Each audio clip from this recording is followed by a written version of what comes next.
Thank you. Thank you. Next.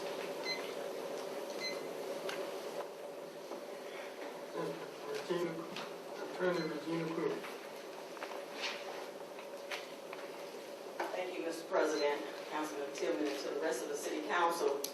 Again, I'm Regina Quinn. I'm with the law firm. I said Regina Quinn, Regina May, with the May law firm. I am here on behalf of Fisher Construction Company, which is the DBE that has contracted with Veolia to do the sludge removal for the City of Jackson. And the purpose of my being here today is to make you aware that certainly we need the help of the City Council, of the City Administration. We had gone through the administrative process to voice our grievances against Veolia in terms of the type of what we believe to be bad practices on their behalf, and trying to shut out this local DBE from doing the work. Now, there's been a good bit of information that's gone back and forward. We're in the midst of that process. I would not even have bothered the City Council on this matter today, but for a couple of things. Number one, as I understand it, Veolia provided the City Council with some information, and we certainly wanted to provide information that we believe is germane to these issues. We were very well satisfied with going through the administrative process with the Equal Business Opportunity Review Committee, which is consistent with the city's policy as to how to deal with these types of matters. So we had the hearing on last week, and we provided additional information. But since Veolia has kind of stepped out of that arena and provided information to the City Council, we certainly did not want to go. I would be, remiss in not representing my client if I did not provide the City Council with a backdrop of what's going on.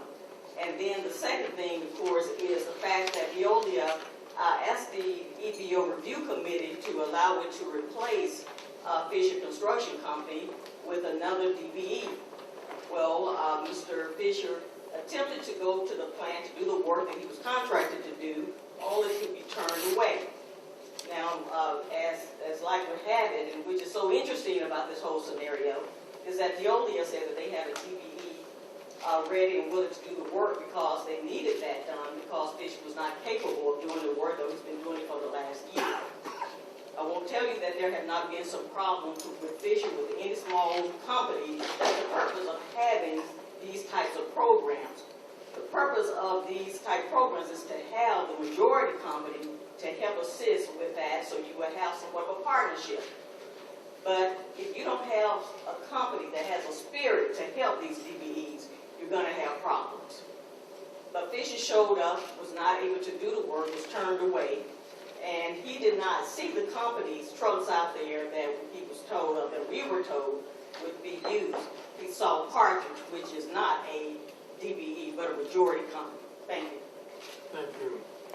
Next. The next speaker is Maylon Brooks, followed by Renee Fisher.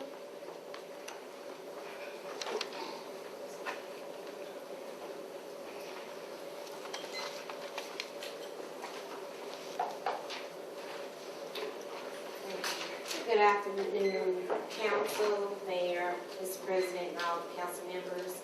My name is Marla Brooks. I'm a former council member in the Delta, but I've been assisting Fisher Construction even before Veolia won the contract with the City of Jackson with Five Solids. But during that process, I had the opportunity to work with Ms. Trimble. She's the project manager for Veolia, and I just would just bring to your attention some of the things that I saw that was a concern of mine. When it initially started, I had to actually work with her about her position. I worked with her a whole week talking about what she would be doing with the City of Jackson. She had to do a presentation to the City of Jackson about what Veolia would do and how she would lead. And I started hearing more and more about some of the concerns with some of the citizens talking that live in the City of Jackson. They were possibly losing their jobs. And I thought it was a real concern that, I had to pretty much walk her through her position before she even did a presentation for the City of Jackson before you guys awarded that contract to Veolia. course, we all, have an opportunity to see some concerns with Viola, with other cities dealing with DBEs. And I just want to address it to your board that is a real concern because the city of Jackson is a legal city in the state of Mississippi because you guys do have a DBE. You have a lot of other cities that kind of look to you guys on reference on how to move forward with a project like that. And I think that's a real concern when DBEs are knocked out so that majority companies are doing pass-throughs. Thank you. Thank you. Next.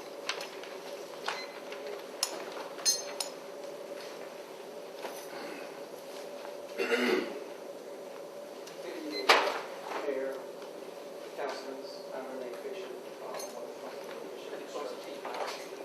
Fisher, one of the principals of Fisher Construction. We have been working with Viola for over a year now, and we have done an outstanding job. We have letters from landowners, we have lots of documents to justify all our work. I have a box of tickets here that dates back 2016. It's full of all tickets. Excuse me.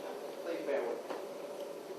And yes, it's distasteful. I have a passion for this city.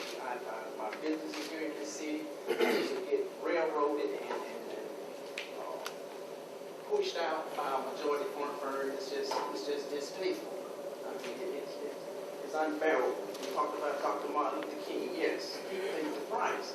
But now here I am, a minority contractor, and I can't go and work in the city that I live in. It's just not fair.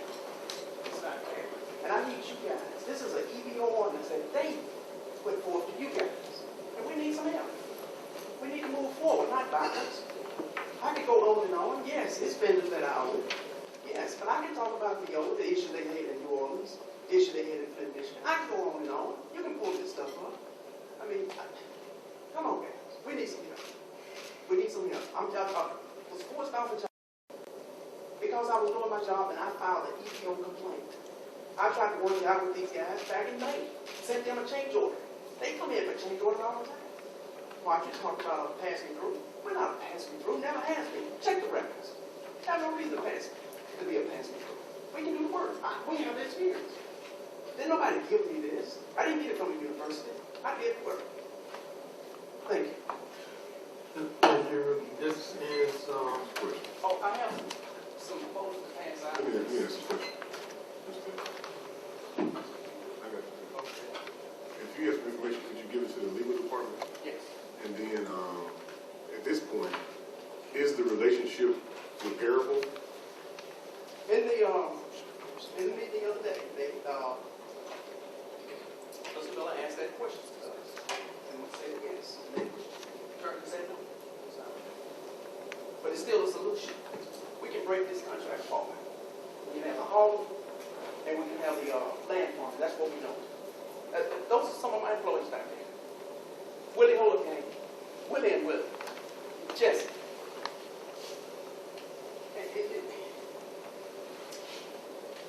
We need to fix this. We need to fix this. Lives are at stake. Families are at stake. I have vendors that haven't been paid. You stop their pay, they cried out. They wanted their pay. Why can't we have ours?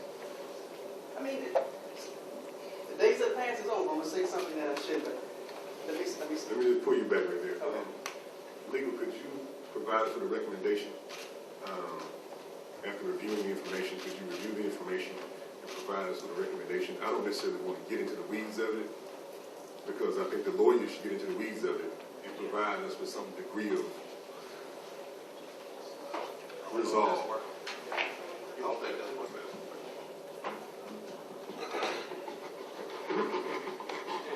Anderson, City Attorney's Office. Hold it directly like this. Just talk to me, just start talking. James Anderson, City Attorney's Office, we received the information from him in reference to Woodford now that it's in an administrative position right now, and any further conversation regarding that, we suggest that be an executive session. I got one last question. It's not a executive session question. How long do you think it will be before we will be provided a recommendation to resolve the matter? James Anderson. Anderson City Attorney's Office. My understanding of how the administrative process works is that will be resolved in the executive branch. As far as any matter being brought before the council, that would be total speculation on my part as to whether that's brought before the council. This particular issue. I'm going to choose my. Now I'm not working. Testing. I'm going to. Oh yeah, that works. I'm going to choose my words carefully to make certain that from the city standpoint, we don't say anything inappropriate. Right. And so what I am doing at this moment is listening to legal and listening to the committee to see what was gleaned from that. Now, I will say this. I certainly stand for the proposition that minority firms should not be taken advantage of. Right? I certainly stand in the position that we need to do a lot more than what we are doing presently in order to assist minority firms. Right? With respect to individual cases, we also have to make certain that we have the legal standing to intercede in some circumstances, right? And that's not to say I'm not making a judgment on this in that statement. I'm just saying that there are certain matters that people have gotten hustled. The question is whether there is a way that the city can legally insert itself where people have gotten hustled. Right? But I'm not telling you that you hadn't gotten hustled. I don't know, right? That's not. I think there were some issues that should have been addressed. But we will, if there is an opportunity for the city to act, then we will do so. But I'm going to wait on full council to make certain that